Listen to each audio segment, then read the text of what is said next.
Дуи никако да се одлучи што ќе прави. Размислуваат за тоа дали да влезат во влада која би ја водел Заев или само да ја дадат поддршка во собранието како на малцинска влада. Со портпарол од Бујар Османи разговарав за овие нивни дилеми, но и за тоа што се договорија со СДСМ.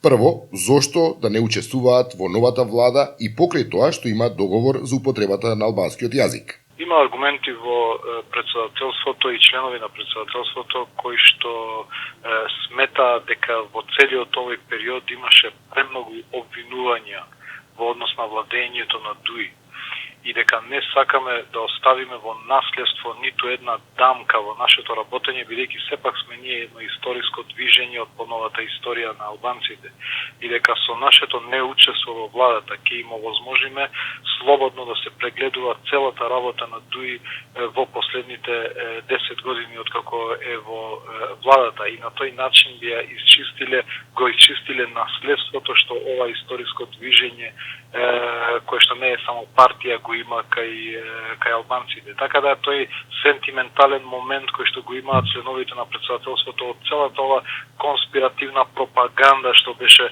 во целиот овој период против Дуи да се разобличи и да се докаже, односно да се демантира. Тоа е доминантниот елемент на аргументацијата поддршка на влада без учество во неа. Господин Османија, што ново носи договорот за употреба на албанскиот јазик? Прво да кажам дека предлог законот е целосно во рамки на Уставот и во духот на рамковниот договор. Единственото нерешено прашање од делот на легислативата на рамковниот договор, кој што предвидува службената употреба на албанскиот јазик и неговото писмо во централните и во локалните институции.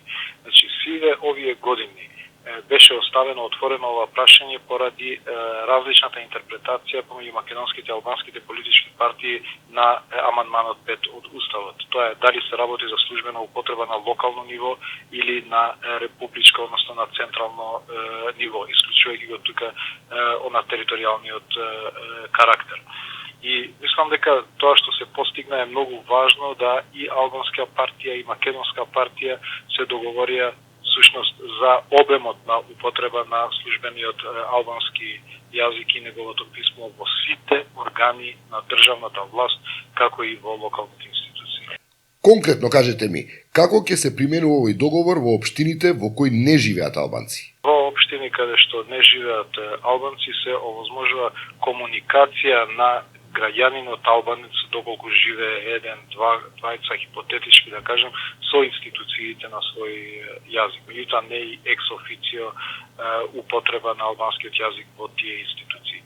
Меѓутоа во централните институции со седиште во Скопје и централни институции кои што покриваат региони во кои најмалку една општина е со 20% албанци, тогаш и албанскиот е во службена употреба во тоа представништво регионално на централната институција. Како ги коментирате нервозните реакции на ВМРО ДПМН и нивните најави дека поддржувачите на оваа партија може да предизвикаат и немири?